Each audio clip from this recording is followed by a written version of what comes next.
दोस्तों, मैं अनुशेष नाथ यादव आपके अपने YouTube channel S N coaching centre पर हम लोग संविधान के बारे में पढ़ रहे हैं और आज संविधान में हम लोग न्यायपालिका के बारे में पढ़ेंगे। अगर आपने पीछे की वीडियो नहीं देखी है तो आप चैनल पर जाकर के उसको देख सकते हैं, और अगर आपने सारी वीडियो देखी शुरू से लेकर लास्ट तक तो संविधान से एक भी क्वेश्चन गलत नहीं होगा। आज का टॉपिक है न्यायपालिका। न्यायपालिका को समझने के लिए पहले हम आपको एडमिनिस्ट्रेशन में लेकर के चलते हैं। न्यायपालिका या सरकार के तीन अंग होते हैं, तीन पार्ट होते हैं। विधायिका, दूसरा होता है कार्यपालिका और न्यायपालिका।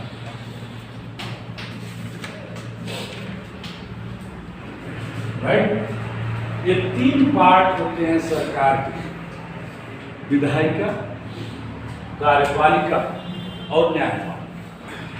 इन तीनों से मिलकर के सरकार बनती है, जबकि आम आदमी ये समझता है कि केवल कार्यपालिका ही सरकार है।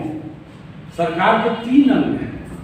विधायिका जो है ये सरकार का एक महत्वपूर्ण अंग है।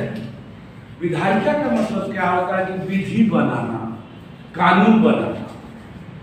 यानी जो विधि बनाता है, कानून बनाता है, उसे विधायिका कहा जाता है। और भारत में कानून कौन बनाता है? संसद बनाती है। तो विधायिका में आ जाएगा संसद।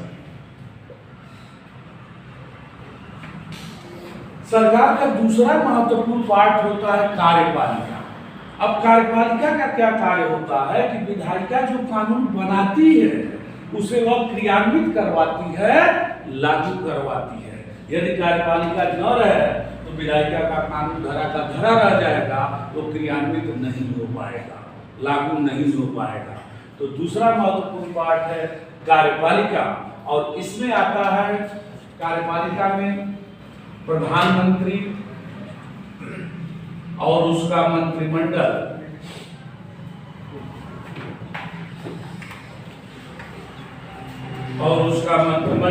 और जितने ब्यूरोक्रेट्स होते हैं, जितने आईएएस आईपीएस अधिकारी होते हैं, ये सब इसमें आते हैं। राज्यों में आप जाओगे तो मुख्यमंत्री और उसका मंत्रिमंडल प्लस जितने अधिकारी, जितने ब्यूरोक्रेट्स हैं, ये सब कार्यपालिका में आते हैं। ये बताइए, कितना ही बड़ा कानून अगर विधायिका बना दे, लेकिन अगर पुलिस प्रशासन न रहे तो क्या उसको कोई फॉलो करेगा? नहीं करेगा। तो ये कानून बनाती है और ये इसको लागू करवाती है, उसे क्रियान्वित करवाती है। राइट। तीसरा महत्वपूर्ण पार्ट है न्यायपालिका। अब न्यायपालिका का कार्य क्या होता है कि विधायिका जो कानून बनाती है उसे उसकी वह व्याख्या करती है और देखती है कि क्या इस जो कानून बना है इससे संविधान के नियमों का उल्लंघन तो नहीं हो रहा है, या नागरिकों के मूल अधिकार का हनन तो नहीं हो रहा है। और यदि ऐसा होता है तो न्यायपालिका इस कानून को रद्द कर सकती है।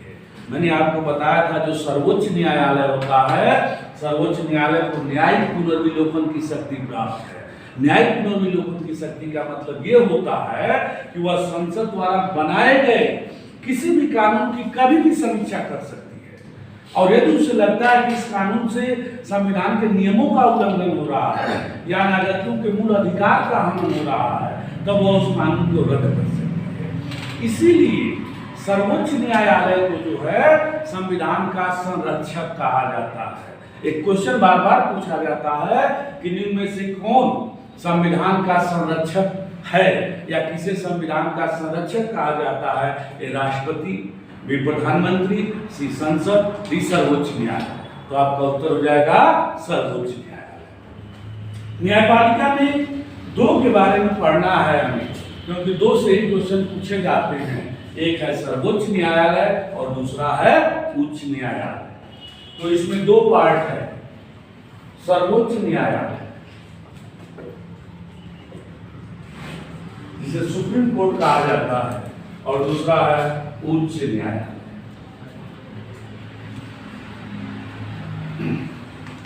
इन्हीं दो के बारे में हमने पढ़ा, राइट। अब दो पार्ट को हम लोगों ने पढ़ चुका है। अगर आपने नहीं देखा तो पिछली वीडियो में देखिएगा, हमने दो पार्ट को खत्म कर दिया है, विधायिका और कार्यपालिका। अब एक पार्ट बचता है न्यायपालिका, जिसे आज हम लोग पढ़ेंगे। तो सबसे पहले न्यायपालिका में हम लोग देखेंगे सर्वोच्च न्यायालय के बारे में। सर्वोच्च न्यायालय, इसी को उच्चतम न्यायालय भी कहा जाता है। उच्चतम न्यायालय या सुप्रीम कोर्ट।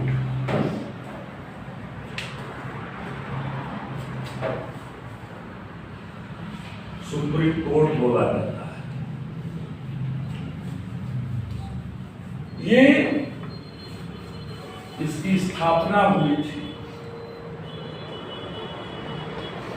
1935 ईस्वी, और स्थान जो है ये नई दिल्ली है, राइट। आज का जो सुप्रीम कोर्ट है, जो सर्वोच्च न्यायालय, इसका जो एक्ट आया था उसके तहत भारत में सर्वोच्च न्यायालय की स्थापना की गई थी कलकत्ता में, राइट। लॉर्ड इम्पे को मुख्य न्यायाधीश बनाया गया था उस समय। अब दोनों में अंतर क्या है? आज का जो सुप्रीम कोर्ट है, आज का जो सर्वोच्च न्यायालय है, इसका अधिकार क्षेत्र पूरा भारतवर्ष है। चाहे जम्मू कश्मीर हो, चाहे कन्याकुमारी हो, चाहे अरुणाचल प्रदेश हो, चाहे गुजरात हो, अंडमान निकोबार हो, यानी पूरा भारत इसके क्षेत्र में आ जाता है। जबकि आपका उत्तर हो जाएगा अनुच्छेद 124। संविधान के अनुच्छेद 124 में उच्चतम न्यायालय के गठन का प्रावधान किया गया है, जिसमें कहा गया कि सर्वोच्च न्यायालय में एक मुख्य न्यायाधीश और 7 अन्य न्यायाधीश होंगे। ध्यान दीजिएगा, कहा यह गया कि सर्वोच्च न्यायालय में एक मुख्य न्यायाधीश और 7 अन्य न्यायाधीश होंगे, तथा संसद समय समय पर न्यायाधीशों की संख्या में वृद्धि कर सकती है। अब एक क्वेश्चन यहाँ से पूछा जाता है कि सर्वोच्च न्यायालय के न्यायाधीशों की संख्या में वृद्धि कौन करता है? ए राष्ट्रपति, बी संसद, सी प्रधानमंत्री, या डी मुख्य न्यायाधीश? तो लोग राष्ट्रपति मार करके आते हैं, जबकि सही जवाब क्या है कि संसद करती है। अब आपसे पूछा जाए कि वर्तमान में सर्वोच्च न्यायालय में न्यायाधीशों की संख्या कितनी है, तो वर्तमान में सर्वोच्च न्यायालय में न्यायाधीशों की संख्या जो है टोटल 34 है। एक मुख्य न्यायाधीश,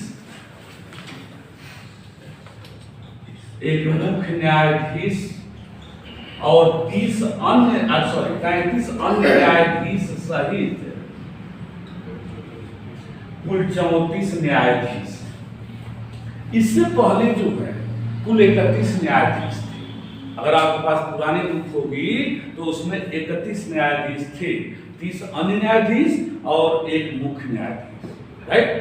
पिछले साल जो है न्यायाधीशों की संख्या में 10% की वृद्धि की गई, और अब वर्तमान में एक मुख्य न्यायाधीश और 33 अन्य न्यायाधीश सहित कुल 34 न्यायाधीश।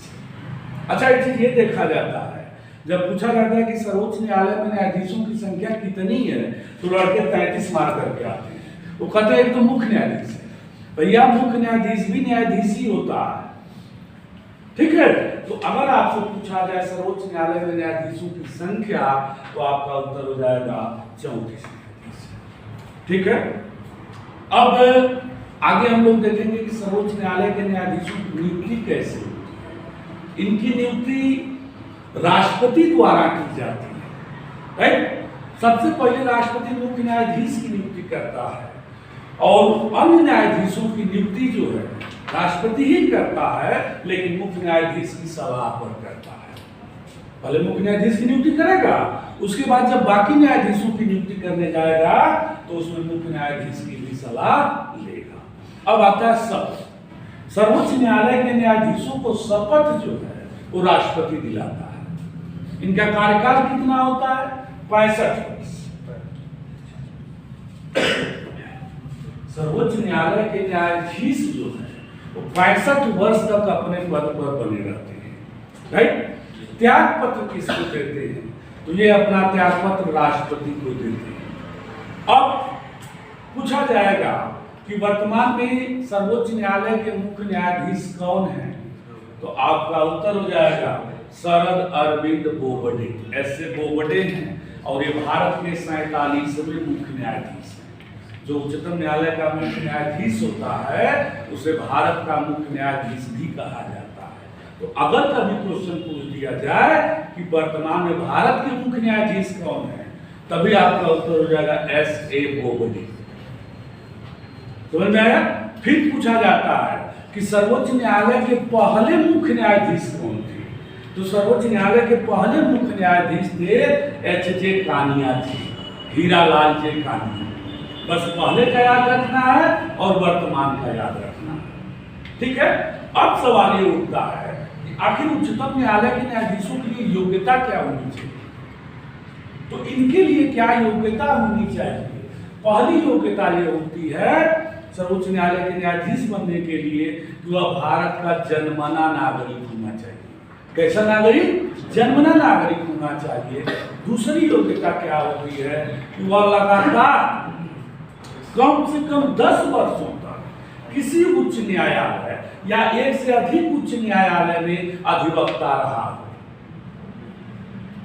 अथवा वह लगातार कम से कम 5 वर्षों तक किसी उच्च न्यायालय अथवा या एक से अधिक उच्च न्यायालय में न्यायाधीश रह चुका।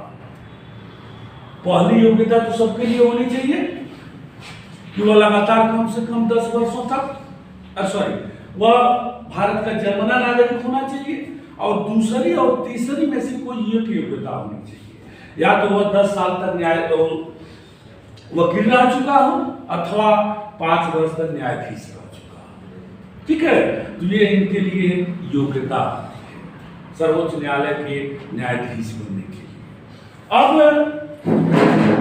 हम लोग देखेंगे कि उच्चतम न्यायालय के क्षेत्राधिकार क्या क्या होते हैं। तो कई प्रकार के क्षेत्राधिकार इसको प्राप्त है। एक है प्रारंभिक क्षेत्राधिकार, दूसरा होता है अपीलीय क्षेत्राधिकार, तीसरा होता है परामर्शदात्री क्षेत्राधिकार, और चौथा है पुनर्विलोकन का। ये 4 प्रकार के क्षेत्राधिकार सर्वोच्च न्यायालय को प्राप्त है। प्रारंभिक क्षेत्राधिकार में क्या आता है कि यदि मामला मूल अधिकार से रिलेटेड हो या 2 राज्यों के बीच का अगर वह विवाद हो या जनहित याचिका का मामला हो, तो कोई भी व्यक्ति डायरेक्ट सर्वोच्च न्यायालय में जा सकता है और ये उसके प्रारंभिक क्षेत्राधिकार में आता है। अपीलीय क्षेत्राधिकार में क्या होता है कि उच्च न्यायालय के निर्णयों के खिलाफ सर्वोच्च न्यायालय में अपील दायर की जाती है, राइट। परामर्शदात्री क्षेत्राधिकार में क्या होता है कि मैंने जब आपको राष्ट्रपति पढ़ाया था तो उसमें बताया था कि संविधान के अनुच्छेद 143 के तहत राष्ट्रपति को यह अधिकार होता है कि वह सर्वोच्च न्यायालय से परामर्श ले सकता है। अब सवाल ये उठता है कि क्या सर्वोच्च न्यायालय राष्ट्रपति को परामर्श देने के लिए बाध्य है? तो आपका उत्तर होगा नहीं, बाध्य नहीं है। दूसरा क्वेश्चन यहाँ से ये पूछा जाता है कि क्या राष्ट्रपति सर्वोच्च न्यायालय द्वारा दिए गए परामर्श को मानने के लिए बाध्य है? तो आपका उत्तर होगा नहीं, दोनों बाध्य नहीं है। और एक आध चीज आपको बता दूं कि सलाह या परामर्श जो है वो कभी भी बाध्यकारी नहीं होता है, किसी के लिए नहीं बाध्यकारी होता है, ठीक। तो न तो सर्वोच्च न्यायालय सलाह देने के लिए बाध्य है और न ही राष्ट्रपति उस सलाह को मानने के लिए बाध्य है। चौथा है क्षेत्राधिकार है आपका पुनर्विलोकन का अधिकार। मैंने आपको बताया था कि सर्वोच्च न्यायालय को यह अधिकार होता है, न्याय पुनर्विलोकन की शक्ति प्राप्त है उसे कि वह संसद द्वारा बनाए गए किसी भी कानून की कभी भी समीक्षा कर सकता है, और यदि उसे ऐसा लगता है कि इस कानून से संविधान के नियमों का उल्लंघन हुआ है या नागरिकों के मूल अधिकार का हनन हो रहा है, तब वो उस कानून को रद्द कर सकता है। तो ये 4 प्रकार के क्षेत्राधिकार जो है सर्वोच्च न्यायालय को प्राप्त है। ठीक है। उसके बाद ये कहा गया संविधान में कि पद त्याग के पश्चात सर्वोच्च न्यायालय के न्यायाधीश जो है किसी भी न्यायालय में वकालत नहीं कर सकते। किसी क्वेश्चन पूछा जाता है कि रिटायर होने के पश्चात सर्वोच्च न्यायालय का न्यायाधीश किस न्यायालय में वकालत कर सकता है? ये सर्वोच्च न्यायालय, फिर उच्च न्यायालय, फिर जिला न्यायालय या डीपीसी। तो आपका उत्तर हो जाएगा किसी। ठीक, इतना क्वेश्चन अगर तैयार है तो इससे बाहर से क्वेश्चन नहीं पूछा जाता है। राइट। यदि आपको वीडियो अच्छा लगा हो तो इसे लाइक कीजिएगा और सब्सक्राइब कीजिएगा और लोगों में शेयर कीजिएगा ताकि अधिक से अधिक लोगों को इसका लाभ मिल सके।